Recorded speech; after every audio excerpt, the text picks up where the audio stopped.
and get that as strong as we can. Great. All right. Welcome, everyone. Thank you so much for joining us today for Authors and Their Journey series.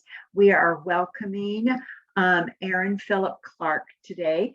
And probably some of you that came in, I was just talking with Aaron.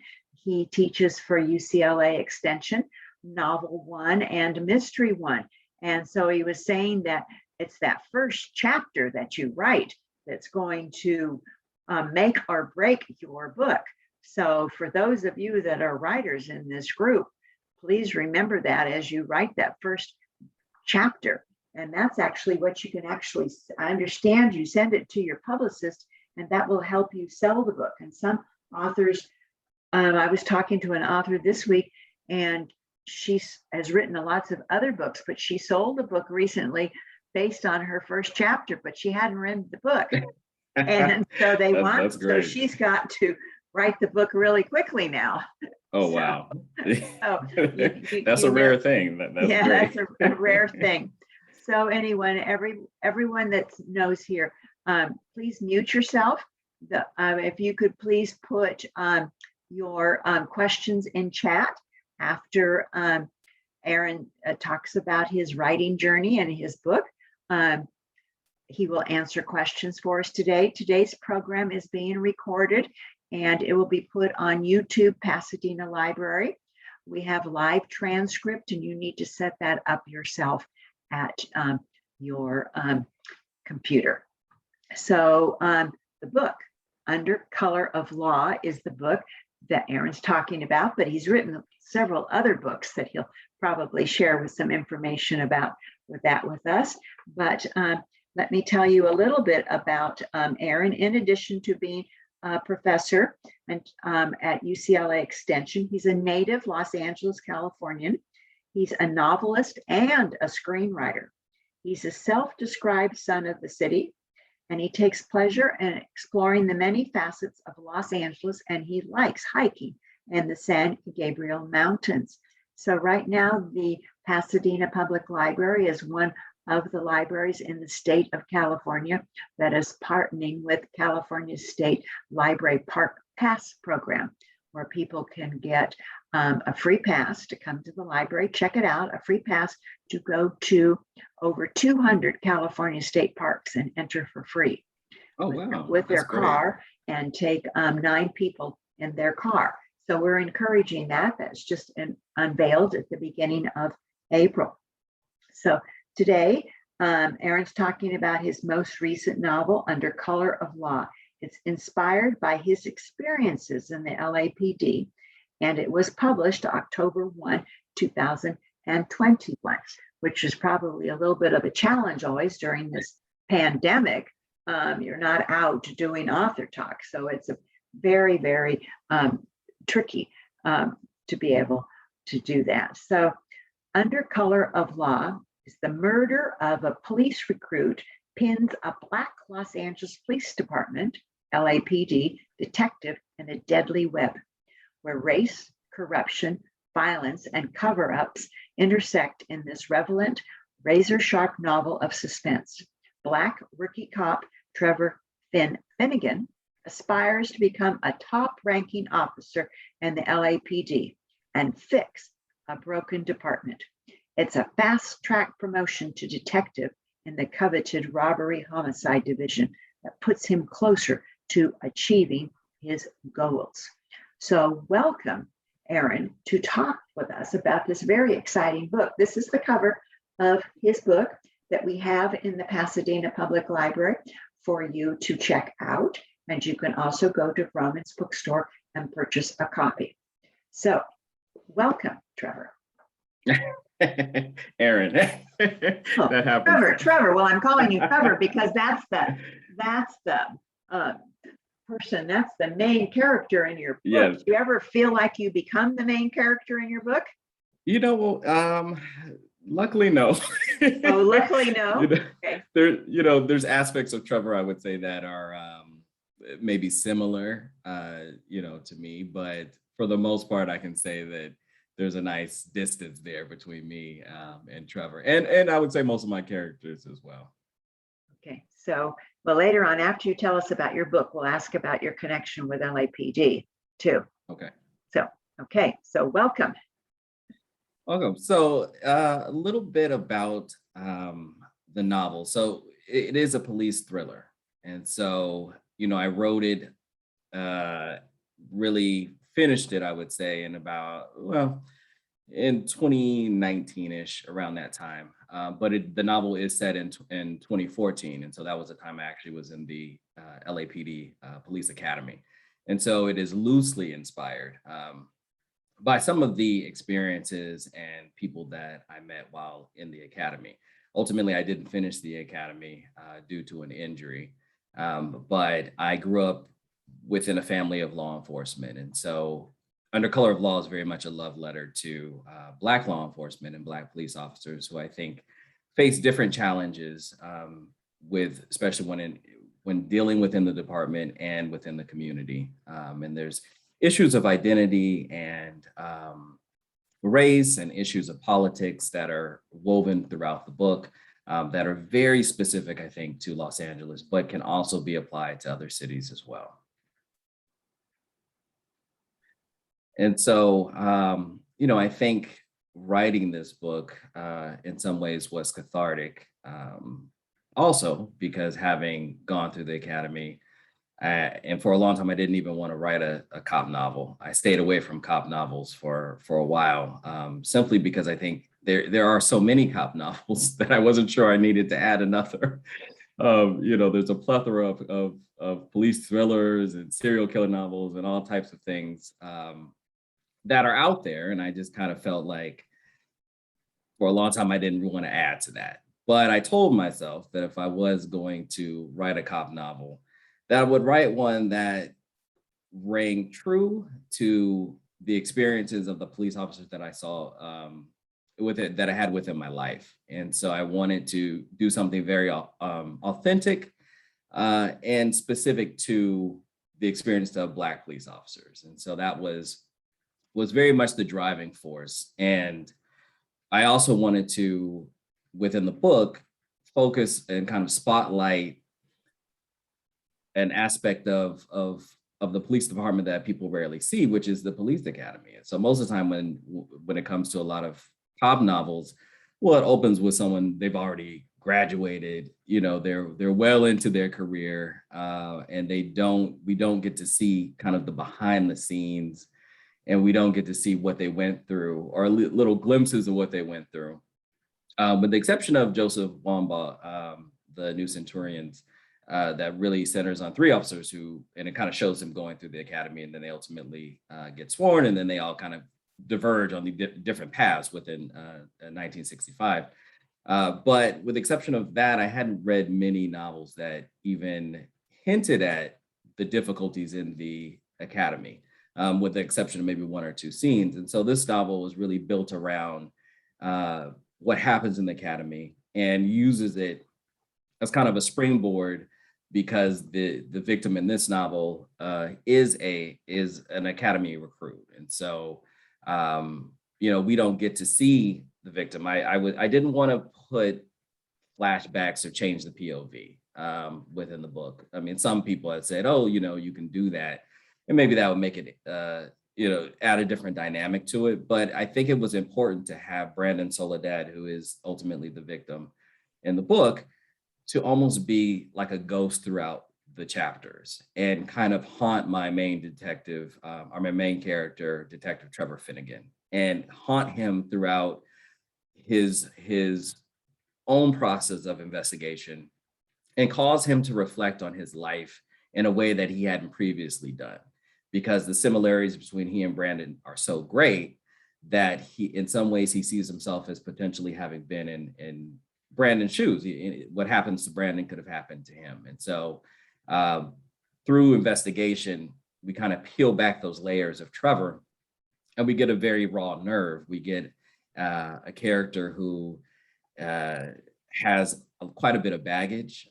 His father is a retired LAPD officer who now is protesting police brutality and is calling for police accountability. And he feels like his son should be doing more within the department. And so that is a source of conflict. Also, his father wasn't the greatest dad. His father really was absent and dedicated most of his life to the job. And so Trevor ultimately never wanted to be like his father, but ultimately finds himself in the same situation and kind of following in his footsteps after some traumatic events happened to Trevor in his life. And so those events push him on a path for put him on the path of law enforcement when his true passion, I guess, or perhaps his first passion was art. He really saw himself as a visual artist and wanted to pursue, painting and drawing or potentially graphic design, and thought this is what I would do. I'll go to Cal Arts. I'll have this wonderful life. He has a best friend named Sarada Rao, who graduated from the same art academy as he did. He saw them at some point having a life together. And that's really how he saw things going. And so, the book is very much about divergent paths, what happens in one's life that causes them to take a different path and the results of that as well. And so I guess you could say, there's elements of caution there about not necessarily following your vocation and perhaps going on a different path. But Trevor felt that was the only way that he would be able to manage and handle kind of the aftermath and the trauma of the event that he's privy to that happens to Sarada. And that very much changes his life in a variety of ways. I guess in terms of inspiration, as I said, I was in the police academy for about 6 months. And so my injury is what kind of derailed me completing my time in the academy. And so I went into the academy at a very interesting time. And so what was going on with LAPD was they hadn't had raises in about 10 years. The morale was incredibly low. There was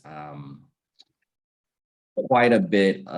So you have to keep in mind, I should say, is that this was in the aftermath of Eric Garner, who had been choked by the NYPD detective, choked to death by the NYPD detective, and then also Michael Brown.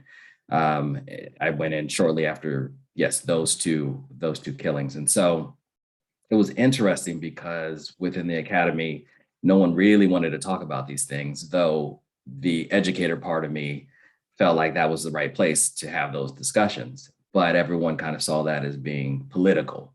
And so, that type of environment was kind of conflict ridden because you felt like you're walking on eggshells a lot of times. And so I wanted to kind of capture that environment in the novel. And so Trevor, he goes through different situations that cause him to reflect on his job and the role that he plays as a police officer. And whether it's fair or not, police officers oftentimes have to answer for other officers who are not upholding their mandate. And so they oftentimes get grouped together and seen as this one monolithic group or organization or department or force, if you will.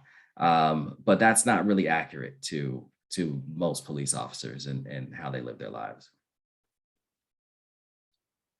And I guess I'll add, the novel, as I said, originally, I did not necessarily want to write a police novel. And so I had a few start and stops with this novel because as I was writing it, it felt, early on, it felt too close to home. And I think I had to set it aside because I just felt like it was becoming a little bit too real. And so I set it aside for about maybe 3 or 4 months. And then I decided to pick it up again. And when I picked it up again, I think I had maybe a different mentality or different approach with the novel. And I saw it more as being able to balance history, because there's quite a bit of LAPD history and Los Angeles history in there. Also the experience of being a police officer, circa 2014, just a few years ago. But also having to answer for some of the things that happened within history, and things that the police, LAPD was involved in. And so those things are still very much real in terms of the community, and people remember those incidents. And so you're talking about the bulldozing of Chavez Ravine, you're talking about the role that LAPD played within the civil rights movement, within times where people were protesting. And so they weren't always on the right side of history. And so, and even before that, Two Gun Jim Davis, the chief, was known to have kind of these squads of police officers who just kind of executed folks without trial or even being arrested. So, there's things that happen within history that have to be called into account, I think. And if you're writing a police, especially a novel that centers on LAPD, having that good historical understanding can inform your work in a way that makes it authentic and also interesting. I think, a lot of cop novels sometimes shy away from recognizing the role that police have played in history. And I think that with this book, I wanted to lean into that because I felt like it was important to do so because I hadn't seen it in too many novels. And so with that, I can read a bit, maybe a few chapters here.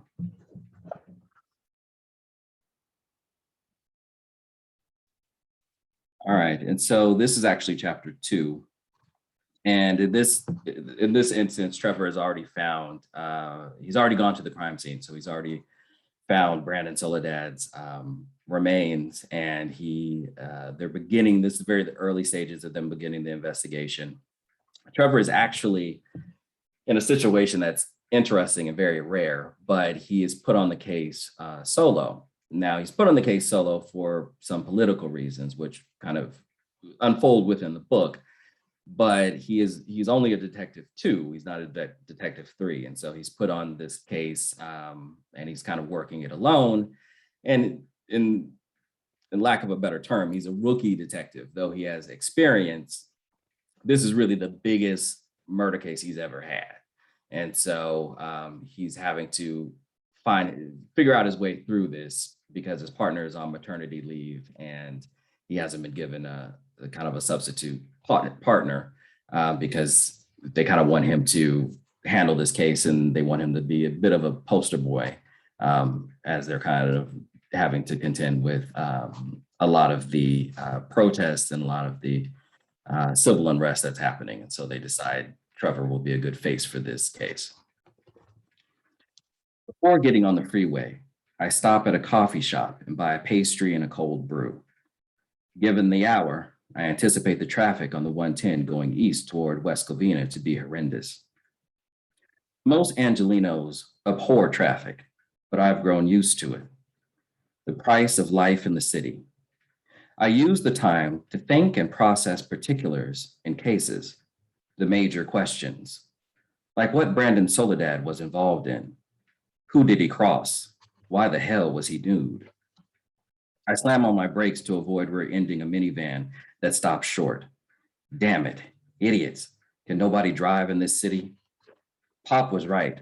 My dander is up. He thinks I'm out of touch. And though he'd never say it, maybe even a sellout. I recognize that Brandon Soledad looks like me. Hell, he could have been me, the lone Black male in the academy. Black officers joke that they let in only one Black man and one Black woman per class, the raisins and the bran flakes. Most academy classes poorly reflect the demographics of the city. They are abundantly male, white, Latino, and conservative. And now that one Black face has weathered the scrutiny for an opportunity to make the city better is dead. So sure, my dander is up because to be a Black cop in Los Angeles, or anywhere else for that matter, requires the ability to walk a tightrope.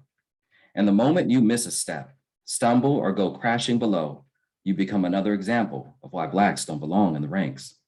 So every day I have to prove I'm worthy of wearing the gold shield, and I do so proudly.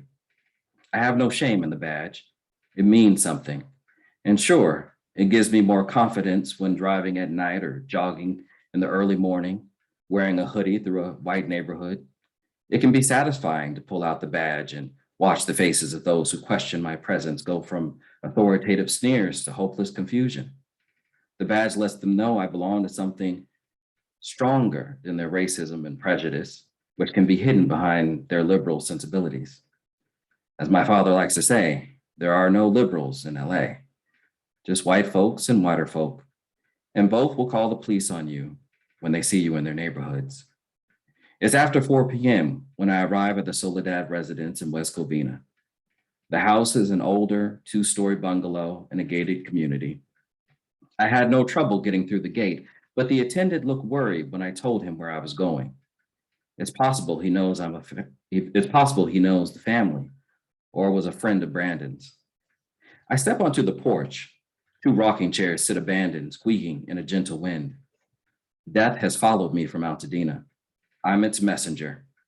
Once I tell Brandon's family of his demise, death will reside here. It's just how it works. This will be a house of mourning until Brandon gets justice, and then death will leave, only to visit upon another hapless family. I ring the doorbell and wait. Everything dies, I whisper, repeating something my drill instructor told me in the police academy. A heartless way of looking at death, but it has always stuck with me. It's how I get in the right mindset to deliver the worst news of all, a death notification. I tell myself that death is a part of life. What makes Brandon's death any different from his home's brittle brown lawn? It's dead too, a victim of the months-long drought, or from the flower bed that's fallen barren. Dead rose petals, yellow and white, collect below thorny stems. Some cops might argue, nothing, another dead man, another Black body. But Brandon's death just feels different. It's more than a routine homicide. He's far from the common victim. Things are quiet. Maybe no one is home. I begin to look around. I move to the side of the house where I meet a cherub angel of ashen stone fixed on a patch of rotting grass. If it weren't for the Southland's pestilent dryness, water might be pouring from the angel's palms into the basin, but the sun has cracked and beaten the basin to powder. I go back to the front door and ring the bell again. A hand pushes a curtain back from the window. Who is it? A woman's voice calls. Police, ma'am. The door opens slightly. Police? May I help you? She asks. Good day, ma'am. I'm with the LAPD. I'm here about Brandon Soledad. Are you his mother? I show her my badge. She puts on the rimless glasses that hang from her neck by a bedazzled chain and leans in for a closer look. I repeat the question. Is Brandon your son, ma'am? Yes, I'm Brandon's mother, she says, opening the door fully stepping out onto the porch. She's a brown-skinned woman, petite and middle-aged. She's wearing what my mother called a house coat. I remember my mother wearing one often and drearily. She died in hers. Is there something wrong, officer? It's best we speak inside, ma'am. Should I get my husband? Yes, ma'am. I think you should. Inside, the woman leads me from a tiled entryway to the dining room. Earl, she shouts. A man appears at the top of the stairs. He's somewhat heavy with a beard, dressed in a sweatshirt and jeans. He's slew-footed and takes his time coming down the stairs. Each step is deliberate and sure. Who is this, Marla? He's with LAPD, Earl. Earl approaches me, and I quickly extend my hand. Detective Finnegan, sir. We shake briefly, and then Earl draws his hand back. Earl Graves, he says. You're a detective. Yes. I didn't know you were a detective, Marla says. What's this about? It's best we're all sitting, ma'am. Let's just hear it, Earl says.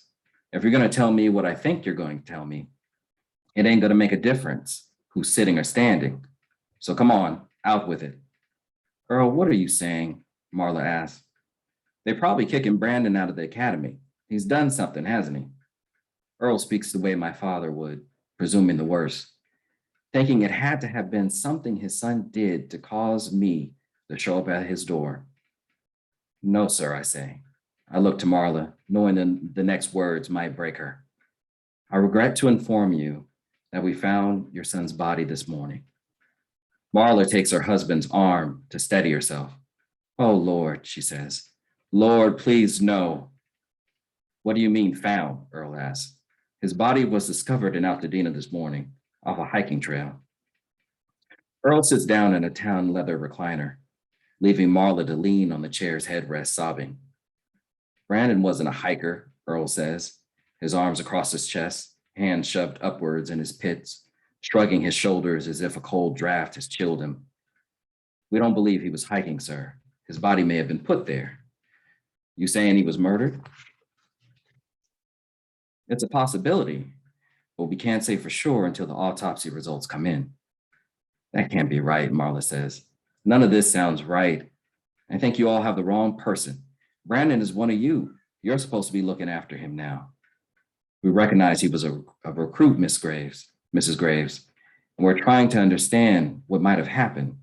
Is there any reason he'd be in Altadena, maybe around that area? Marla pulls a chair from the dining room table and slowly lowers herself down onto the cushion. Lord, why, Lord? Can't tell you why he'd be in Altadena, Earl says, getting up from the recliner and shoving his hands into his pockets. Brandon said he was going to study with a few classmates. Nothing out of the ordinary. He always studied with the other recruits. And when was the last time you saw him? Couldn't say for sure. Maybe a day ago. We all keep strange hours around here. I work the late shift at the warehouse, and my wife is an in-home nurse. I take out my notepad and pen and begin to write. You notice anything strange, or did he seem unlike himself? No. He said he had something to take care of, and he'd see me later.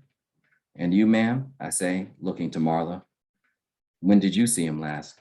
Marla runs a finger under her eye, catching a string of tears, and sweeping them away. She weeps a sorrowful sound that only death can bring. Same as Earl, she says in a broken voice. A day ago, he was leaving the house as I pulled in. Didn't say much to each other besides hello. Had I known it would be the last time I'd seen him, I would have. Earl rubs Marla's shoulders, more of a heavy patting than a comforting caress. Any particular classmate he might have mentioned studying with, I ask. I think it was more of a group thing, but you can look in his binder, Earl says.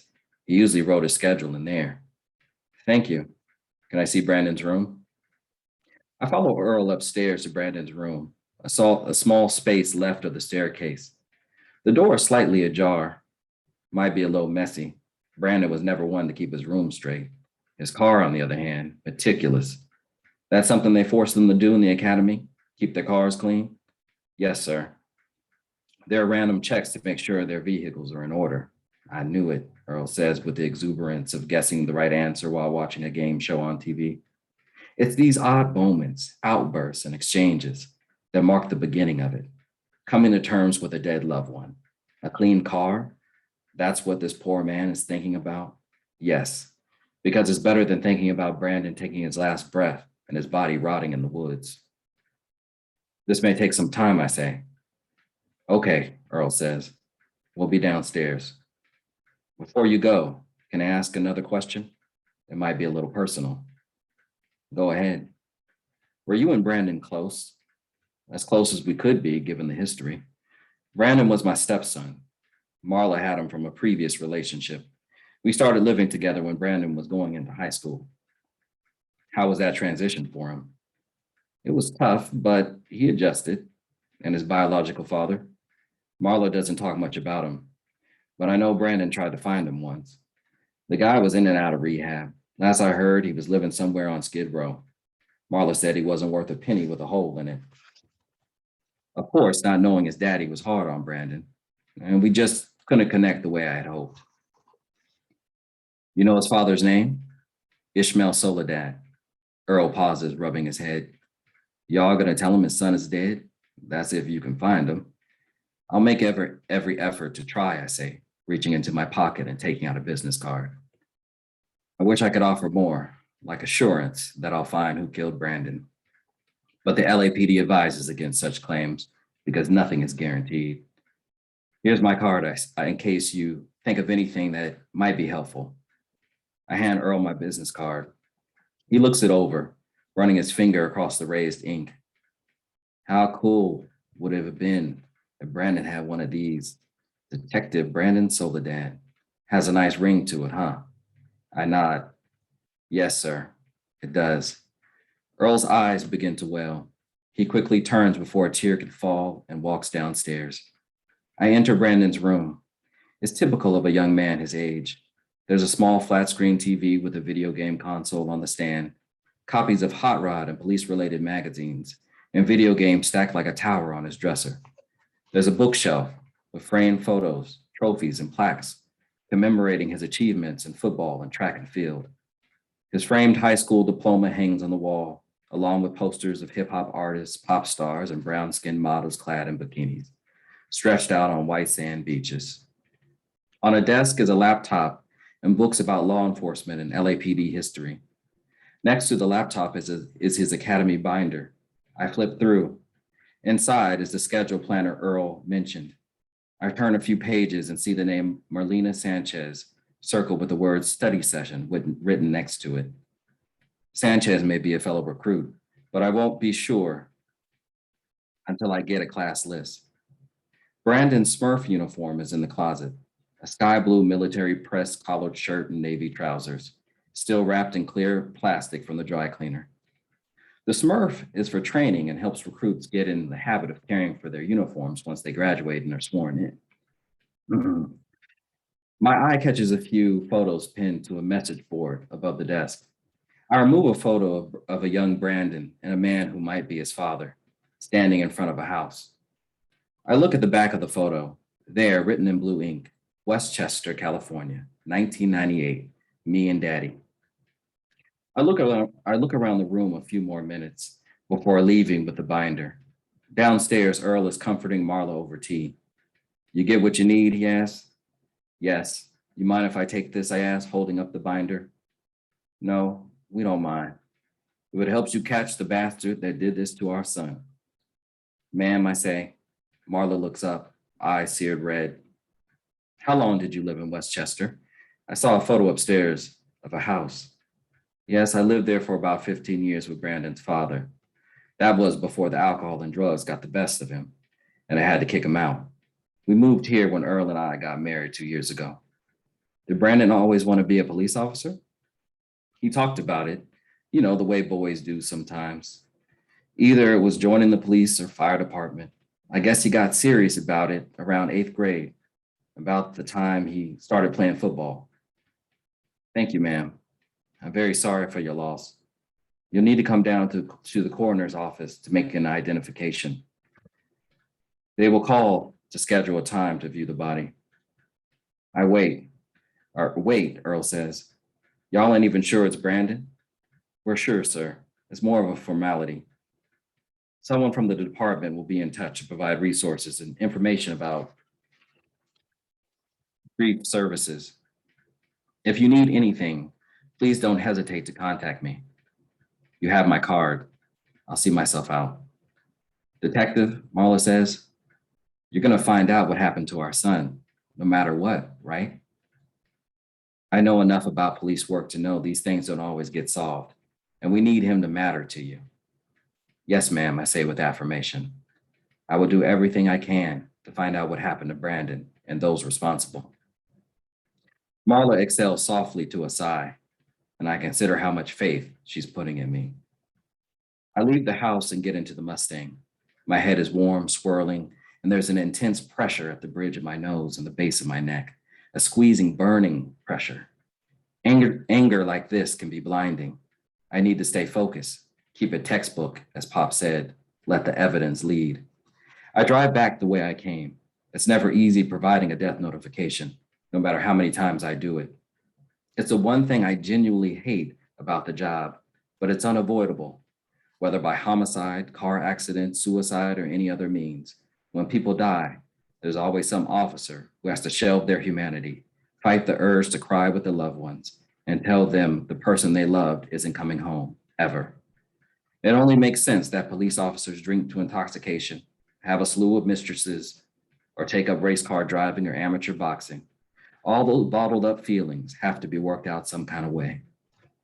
I approach the gate to exit the subdivision. There's a small security booth. The attendant I encountered on my way in steps out and signals for me to roll down my window. I roll it down halfway, enough to hear him. You a cop? He asks. He's young and tall with dreadlocks and an umber complexion. Why do you ask? It's about Brandon, isn't it? You two were friends? Yeah, we went to high school together. Brandon helped me get this job. He's good people, steady looking out, you know. What else can you tell me about him? This some kind of background check or something? I thought he was already in the academy. Y'all running double and triple checks on brothers? Not exactly. Brandon ever mentioned a Marlena Sanchez to you? Ah, Shorty from the academy. That's what this is about. So he did. Sure, but can't you just chat with him about it? That's not possible. Why? I can't disclose that, but I assure you, whatever you tell me is only going to help Brandon, not hurt him. The attendant dallies and then asks, Can I see your badge? Sure, I say. I lower the window more and hold the badge so he can see. He bends low to the car, studies it for a moment, like he's questioning its authenticity, and says, Okay, cool. So, can you tell me anything? I don't know if he'd want me talking behind his back. Brandon signed away that authority when he joined the LAPD. He'd want you to comply, I'm sure of that. All I can say is nothing funny is happening between him and Marlena. No matter what homegirl may have told you. Brandon said hooking up with a fellow recruit in the academy is forbidden, and he's not about to mess up his career before it even gets started. But after the academy, well, that's fair game, right? Yes, that's fair game. Did Brandon say anything else about Marlena? Only that she's fine as hell makes the days go by faster. When was the last time you saw Brandon? Maybe a few days ago. He said he was going to go meet up with some of his classmates. Haven't seen him since, though. Figured he comes and goes when I'm off the clock. What's your name? JD. Thank you, JD. No problem. JD gives a weak-wristed highbrow salute. I still don't know why he signed on with you all, though. Why is that, I ask? The way brothers is catching slugs these days by boys in blue ain't no joke. I consider how to respond, given I'm still hot over the discussion with my father. Maybe Brandon joined to try and make it better. Just because things are one way doesn't mean they have to stay that way. Yeah, JD says, putting his hands in his pockets. You're right. If I see Brandon, should I tell him you're looking for him? That won't be necessary, I say, rolling up the window before driving away.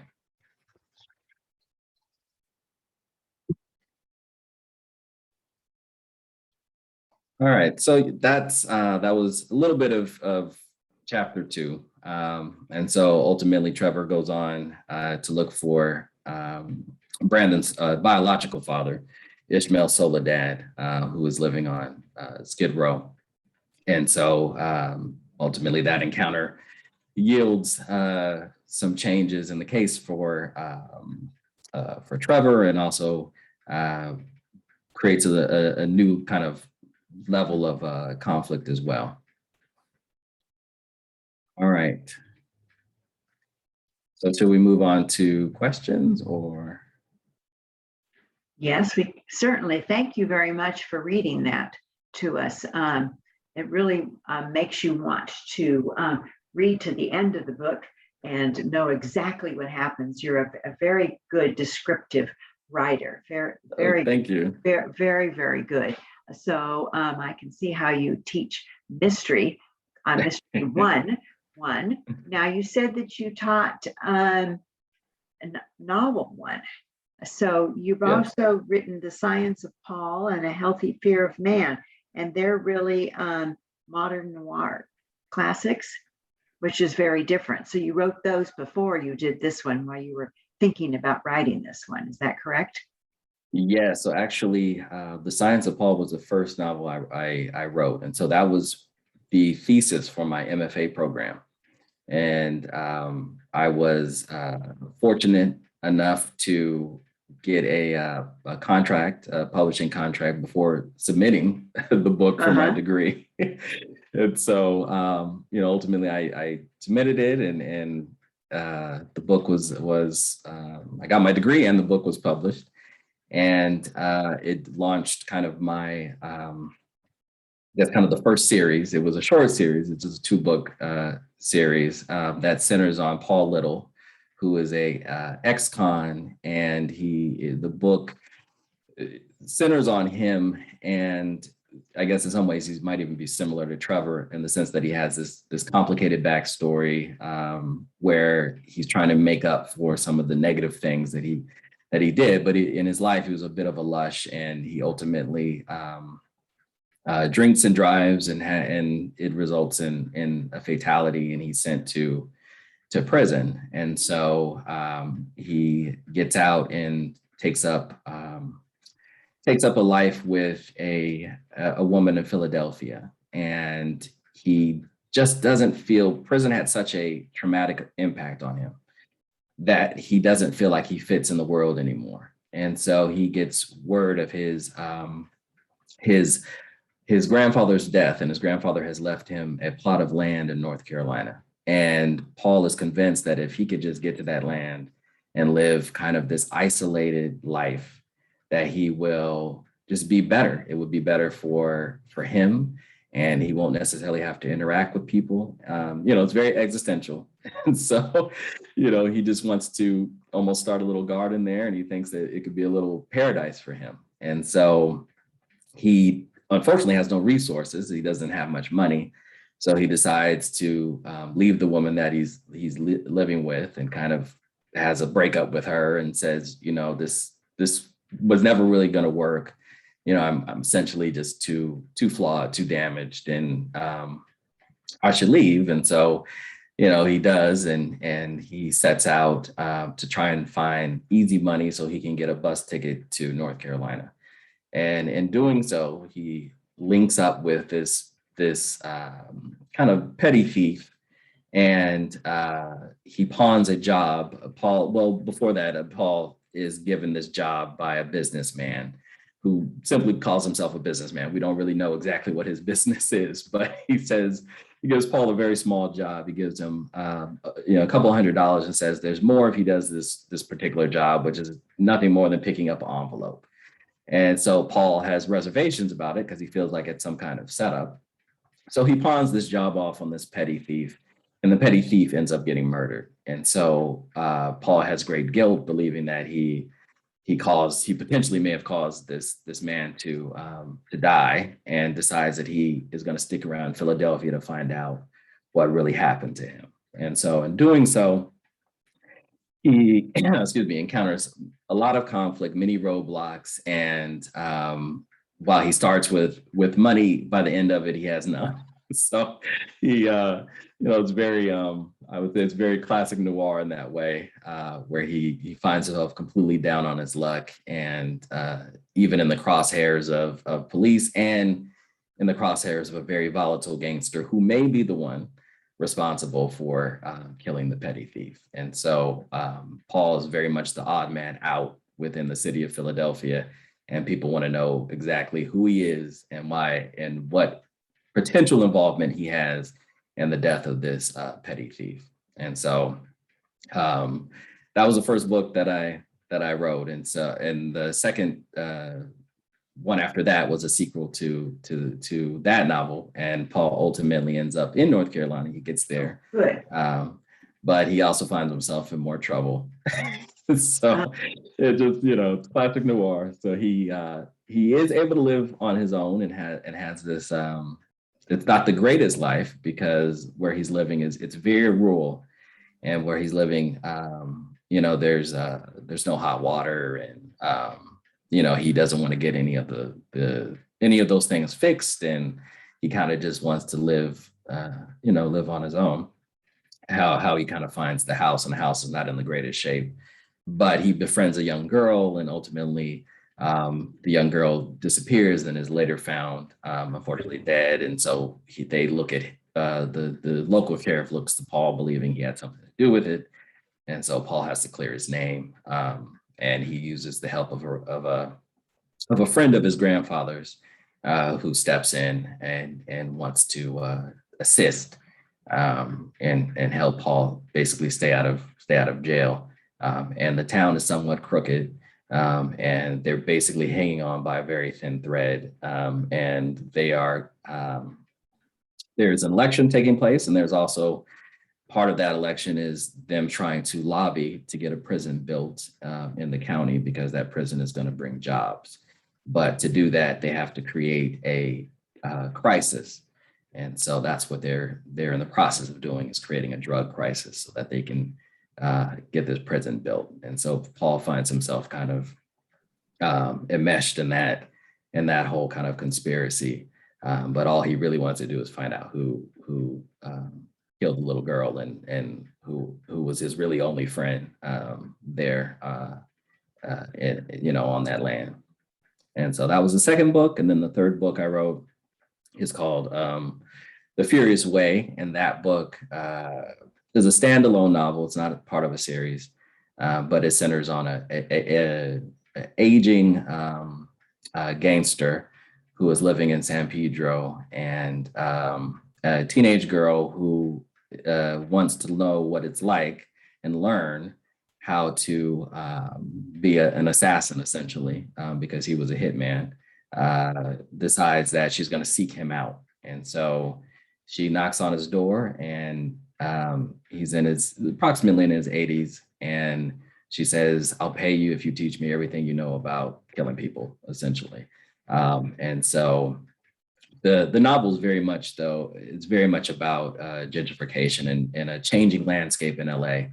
And the aging gangster really represents the past. He still thinks Musso and Frank's is the hippest restaurant, in the city. And he does not recognize the fact that the whole city has kind of changed around him. And so as he starts to help this teenager and kind of teach her his methods, and his methods are his methods of as a hitman is to use trained dogs to essentially maul people. And so he hasn't had many crimes connected to him because they really just look like animal attacks. And so he starts to kind of teach her, and they start training these dogs with the idea that she is going to get revenge on the man who killed her mother. The issue is that the man who killed her mother is assistant district attorney. And so that adds a nice level of conflict. But in terms of gentrification, once she kind of lets him free, and in some ways inspires this aging gangster named Tito Garza, he becomes a bit of a loose cannon, someone that she can't control. And so it adds a nice level of another level of conflict there, when she finds herself having to pull the reins on Tito Garza and the two dogs that he's trained to maul people. And so it's very pulpy. It's probably the most pulpy thing I've ever written. But yeah, so that was the third book. And then Under Color of Law is a fourth book. And the sequel to that is called Blue Like Me, and picks up Trevor's story 2 years later. And when will that one be out? And that will be out this November, actually. So November 8th. Well, I think we're all going to look forward to reading all of them. All of them. You are a very, very descriptive writer. You really quickly draw in all of your readers. So how do you come up with your characters? What's your inspiration for them? Well, I think a lot of times it's a combination. So, it's characters who elements of the character might pop into my head, and then I kind of flesh them out by sometimes I pull from real life people. Sometimes I pull from maybe amalgamation of a lot of people in pop culture. There's certain aspects of, I would say, of my characters that I've seen, within celebrity life. Sometimes, it'll be something, as simple as a particular style of clothing or a particular shoe or something like that, where it might be something very popular within a particular sect. So within law enforcement, oftentimes law enforcement, when they're undercover or even off duty, they rarely tuck in their shirt because you have to hide your firearm. And so within LAPD, there was quite a few officers who had an affinity for extra large shirts. So they would go up a size because you want to be able to hide your firearm. And so it would hang kind of low.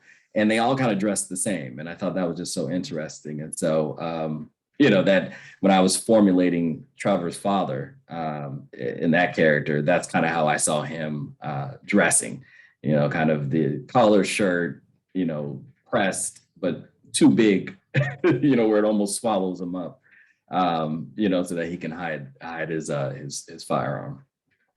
You're very observant. Are you? I mean, you feel that? Do you have a notebook where you write these things down, or do you just remember all of these different details about your characters and then, think, well, that character, I need to do that with? Sometimes, I mean, I do have a notebook and I will jot a few things down. I mean, sometimes a sentence will come to me and I'll write a sentence. Not so much, I would say, not so much with description. I feel like maybe that feels more organic, and maybe I just pull that from the things that I've seen throughout life. And when I kind of think about a character, I just kind of see them, and I'll just kind of pull some of those attributes and characteristics, I guess, just from memory or just imagination. So do you outline your books? I do. So when it comes to crime fiction, I know there are some crime writers out there, and my hat goes off to them, who can sit down and not outline. But, I find that to be very difficult because when it comes to plot and the twists and the turns, I have to at least have somewhat of a blueprint. Now, the outline changes for sure as I start writing, but it doesn't deviate too much from what I put down in the beginning. But yes, to save time, I definitely outline, because if I don't, I think I would end up deleting at least 50 or 60 pages. So to avoid that heartache, I outline. So did you start to write when you were much younger, or did you have an influential teacher in some school that got you to write? Or I did. I started writing, I would say, probably around 8. And so I remember there was a teacher in my summer school program, and it was an English, I think, yeah, it was like an English class, but he gave us about a couple of hours every day to write whatever we wanted to. And so I had a group of friends, and we were all into comic books. So most of the time we were writing and trying to create our own comic book. But I was also writing a little short story. And so I remember I turned in the first short story to him. And he said, "Oh, this is great." He's like, "Why don't you write me another one?" So I said, "Okay." So I kept writing him these stories, and then he would say, "Okay, what happens now? What happens now?" And so before I knew it, at the end of the summer, I had written, about 5 short stories, and it was almost like the first of this kind of series, because he encouraged me. He was just like a really encouraging teacher, and he just liked to read, and he was really into. At that time, I actually was writing a mystery.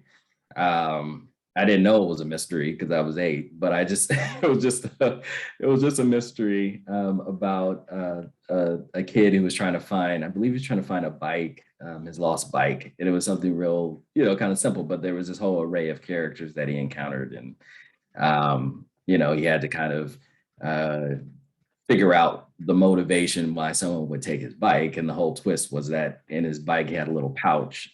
And within that pouch, everyone at that time loved Game Boys. So Game Boys was a little handheld video game.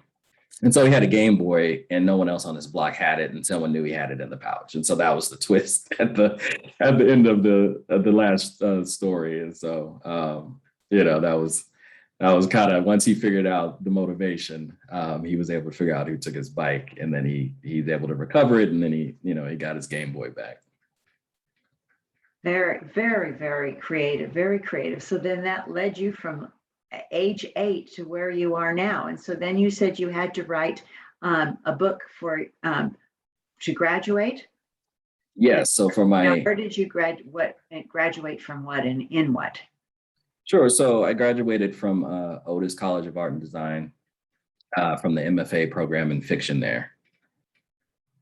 Great, wonderful. So you did undergraduate from there before you got to Otis. Otis is very difficult. Yeah, I mean, it was a very intense program.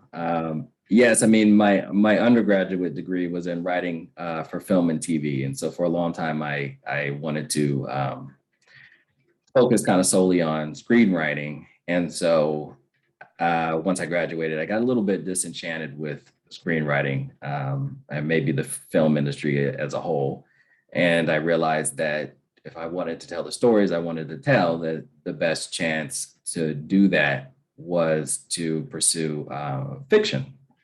And that's kind of where I think I became, I felt very free when I was writing fiction. When I was writing screenplays, I knew it was going to be a blueprint, and I knew that it would have to be made. So either into a film or TV if I wanted people to experience the story. And so for fiction, I realized, you have so much more freedom because, sure, you have an editor, but at the same time, you can kind of craft the story that you want and find it, and there's an audience for everything. And so I knew that I'd at least have some readers out there who would be interested. Well, someone has just said that they hope they can get their book club to read your book. And so because they like it so much. And then another person has said that actually amazing imagination that you have, and your book Under the Color of Law made them feel mad, sad, excited, and proud. And they just can't wait until your second book to see what happens to Trevor. So thank you. That's an array of emotions. Thank you. Yes, that is lots of emotions. So you write every day? I try to. If I don't sit down and at the computer, I at least have a notebook or a small journal that I'm able to do some brainstorming.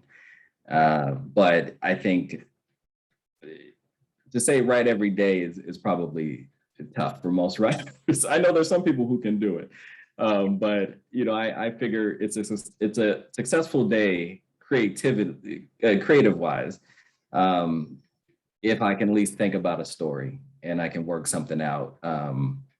Maybe it's something I'm struggling with in terms of plot. And if I can kind of give it some thought that day, by the end of the day, maybe I figured it out. And so that's often what happens. And so then I either can save the note in my phone, or I'll go to my journal and I'll say, okay, I figured this particular part of the story out. I've been thinking about it since 8 a.m. And maybe sometimes it might even be right before I go to bed that I finally say, like, okay, I get it. I know how to fix this particular part of the story, or I know how to maybe get a little more out of a character and make them a little more interesting or dynamic.